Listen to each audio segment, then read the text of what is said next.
Алхамдулиллахи Раббил Аламин, ассалату вассаляму аля Расулиллахи Мухаммадин ва аля алихи ва сахбихи аджмаин.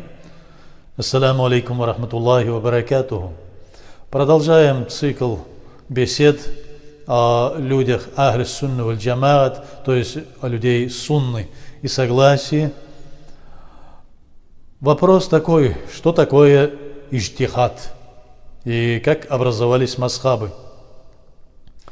Проявляя милость к мусульманам, Всевышний Аллах в благородном Коране и пророк Мухаммад, саллаллаху алейхи вассалям, в своих высказываниях, хадисах не разъяснили в открытой форме часть предписаний. Если бы эти предписания были указаны в открытой и единственной форме, то исполнение их было бы обязательным для мусульман. Фард. Или же весьма желательным, сунна, а неисполнение влекло бы за собой большой грех, не придающие значения этим предписаниям и вовсе стали бы кафрами. Верующие таким образом оказались бы в сложном положении. Способы исполнения таких предписаний могут определить лишь ученые ислама, обладающие полным комплексом знаний, необходимых знаний. Ученых-мусульман, занимавшихся определением этих способов раскрытия знаний, разъяснявших скрытые знания, называют муджтахид. Для достижения этой цели муджтахиду необходимо использовать все свои физические и духовные возможности. К этому обязывают его аяты благородного Корана и хадисы пророка Мухаммада, саллаллаху алейхи вассалям. Эти исследования, целью которых является разъяснение скрытых знаний, называется иджтихад, комплекс знаний, добытых муджтахидом самого высокого уровня путем упорного труда. Это есть путь. А его школа называется мазхаб. В случае, если муджтахид при своем иджтихаде, научном исследовании, совершит ошибку, то Всевышний Аллах даст ему за этот его труд один саваб, то есть запишется за ним одно вознаграждение. И если при верном иджтихаде, при верном объяснении того или иного понимания этого пути, муджтахид по разным оценкам получит от 2 до 10 савабов вознаграждений. Все сподвижники пророка Мухаммада, саллаллаху алейхи вассалям, получившие знания непосредственно от самого пророка Мухаммада, саллаллаху алейхи вассалям, были учеными-муджтахидами разного уровня. И среди мусульман следующего поколения, табиин, также было много крупных ученых, достигших уровня иджтихада. Каждый из них имел свою школу, мазхаб, и своих последователей. Во времена сподвижников и их последователей, табиин, существовало много мазхабов. Все они были истинными и верными. Если бы они сохранились до сегодняшнего дня, то мы могли бы следовать любому из этих мазхабов. Но со временем численность мазхабов стала уменьшаться, последователи, а иногда и муджтахиды большинства школ становились последователями мазхабов, которых различные ветви основных религиозных наук были более разработаны, а способы их изучения более систематизированы и оснащены более совершенной методикой изучения. Приверженцы сунны следуют предписаниям Аллаха, указанным в благородном Коране и сунне пророка Мухаммада, саллаллаху алейхи вассалям. Сунна – это высказывание и образ жизни пророка Мухаммада, саллаллаху алейхи вассалям. На сегодняшний день сунниты являются последователями 4 школ, 4 мазхабов, основанных учеными высшего ранга, получившими знания непосредственно от сподвижников, сахаба или асхаб, пророка Мухаммада, саллаллаху алейхи, или от их учеников, табиаин.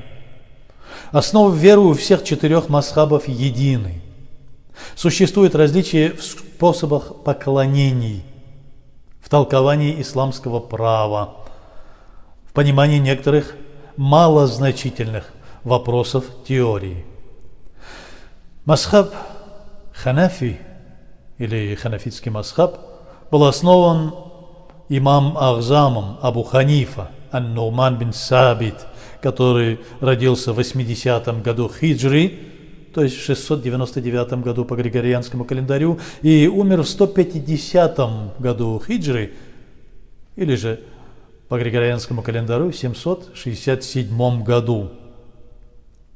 Здесь слово «ханиф» обозначает «правильно верующий». В данном случае обозначает «отец мусульман с правильной верой», то есть Абу Ханифа имам Ахзам, то есть величайший имам Абу Ханифа, отец, как сказали, мусульман с правильной верой. Основателем маликитского мазхаба считается Малик бин Анас, живший в 90-х и 179-х, живших между 90-м и 179-м годами хиджры. Основателем шафиитского мазхаба был имам Мухаммад бин Идрис аш-Шафии, родился в 150 году по хиджре и умер в 204 году по хиджре, то есть в 767 году по григорианскому календарю и в 820 году по григорианскому календарю он покинул этот бренный мир. Имам взял имя аш-Шафии в память о своем прадеде, который удостоился чести быть сподвижником самого пророка Мухаммада, саллаллаху алейхи вассалям. 4-й мазхаб – ханбалитский мазхаб. Эту школу основал имам Ахмад ибн Ханбал, который родился в 164 году по хиджре и умер в 241 году по хиджре. И эти 4 имама были муджтахидами, учеными из высшего ранга муджтахидов, которых называют мутлак муджтахид. Муджтахиди, или же по-другому аль-муджтахид аль-мустакил. Почему же произошло разделение уммы? После смерти всех сподвижников пророка Мухаммада, саллаллаху алейхи вассалям, среди вновь принявших ислам стали появляться люди, неверно толкующие Священное Писание. Обычно это были малообразованные, неграмотные люди, не имеющие представления о сложности иджтихада, переоценившие свои возможности. Ошибочное толкование аятов Священного Корана и неправильное понимание сунны стали причиной потери ими правильного пути. Некоторые ученые, считавшие, что достигли уровня иджтихада, стали толковать аяты и хадисы в соответствии с собственным пониманием их смысла, что противоречит знаниям, полученным от сподвижников и их учеников, табьиринов, в неправильном понимании религии. В результате неверного подхода к толкованию источников религиозных знаний они сошли с истинного пути и исключили себя из рядов приверженцев сунны. Их стали называть идущие другим путем, не последовавшие правильному пути, гайр мукаллидин. Они не последовали тем знаниям, которые получили сподвижники от самого пророка Мухаммада, саллаллаху алейхи вассалям, и передали следующему поколению мусульман.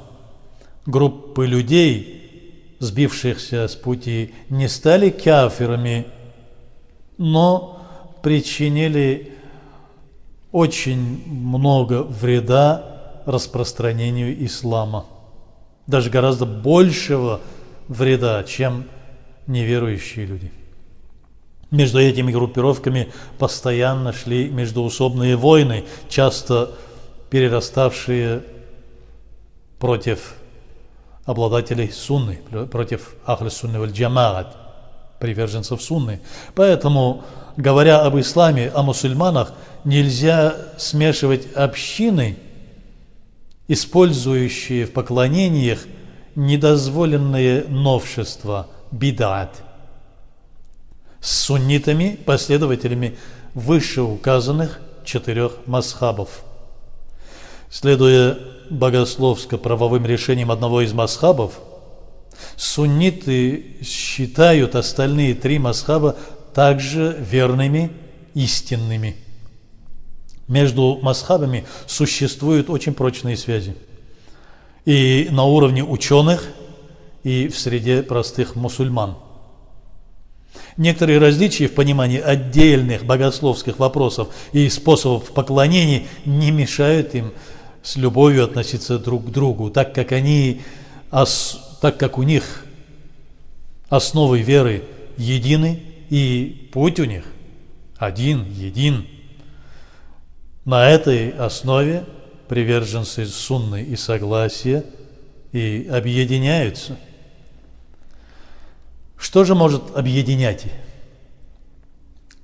В переводе смыслов благородного Корана в 3 суре, в 103 аяте сказано: «А'удhu билляхи минаш шайтанир раджим, ва'тасиму бихаблиллахи джами'ан». То есть держитесь за верь в Аллаха все вместе, джамаатом, и «валя тафарраку», и не разделяйтесь. И помните милость Аллаха вам, когда вы были врагами, а Он сблизил ваши сердца, и вы стали по Его милости братьями. Знатоки толкования Корана, муфассиры, например, имам Абу Сууд Ахмад ибн Мустафа умер в 1574 году по милади, по григорианскому календарю, комментируя этот аят на основе сунны следующим образом сказал: «Не сворачивайтесь с истинного пути, не разделяйтесь на группировки, так же, как и разделились между собой предыдущие общины иудеев и христиан. Не враждуйте между собой, как вы враждовали в доисламский период джахилии. Объединение на основе правильной веры было предписано нам Всевышним Аллахом, а о том, что правильной верой будут обладать